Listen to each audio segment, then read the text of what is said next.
Ukraine may be seizing the momentum on the battlefield, or at least making sure Russia loses it. Before the arrival of more Western weapons to Ukraine, Russia spent the last few months making small but extremely costly gains, and it stretched Ukrainian forces almost to the brink. But now, the northern front lines are stabilized. Russia is trying to push more men and machinery into Ukraine's eastern Donetsk region. Fighting is fierce, but Ukraine now at least has the resources to maintain its defensive positions. The past few weeks of fighting between Russia and Ukraine also gave rise to some notable firsts.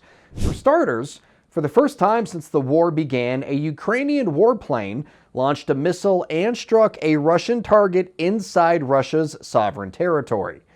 Quoting a Ukrainian military source, Sky News says a Russian command node was hit near Belgorod. We still don't know what kind of plane or munition was used in the strike, but it comes right on the heels of the United States, France, and the UK all saying Ukraine is free to use their weapons on Russian targets inside Russia, albeit with some caveats, which we'll get to in a bit.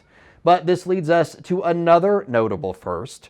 Washington says Ukraine's Azov Brigade is now free to use Western-supplied weapons.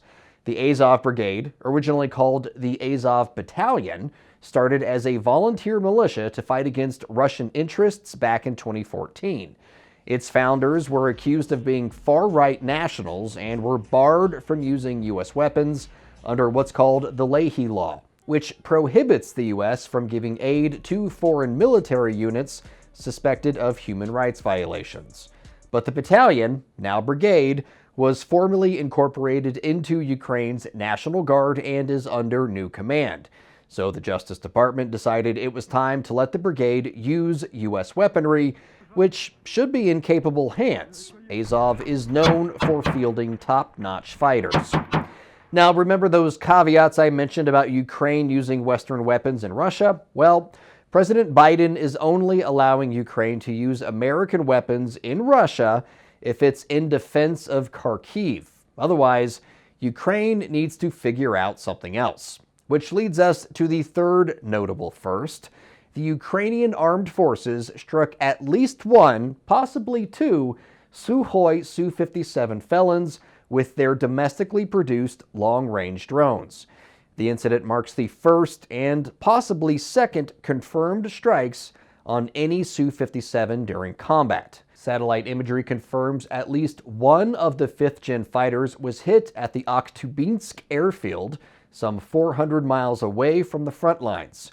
The Su-57 is a multi-role fighter and is Russia's answer to the American F-22. But its engines aren't designed for stealth jets, and Moscow only made about 16 so far. Some are used as trainers, some were down for repairs already, which left about 10 active aircraft to make up Russia's fleet of felons. If Ukrainian drones did take out two, which appears more likely than not, that's a significant blow to Russia's supply of stealth fighters from a country that still doesn't have any F-16s. You've heard me say before, the Russian war machine is massive though, and Ukraine will need more decisive gains in order to truly take the momentum, which is why you should keep your eyes on Crimea. In the past few weeks, Ukraine's armed forces are showing renewed vigor to liberate the peninsula from Russian control. Ukrainian unmanned surface vessels took out so many Russian tugboats, ferries, and landing craft, Moscow is going to be hard-pressed to move heavy machinery into Crimea, at least by water. And thanks to newly supplied long-range ATACMS missiles, Ukraine took out multiple S-300 and S-400 missile batteries and radar sites across the peninsula. With the prospect of F-16s set to arrive any day now in Ukraine, a Crimea free from air defense would certainly be a prize worth taking, and a prize worth defending if you're Russia.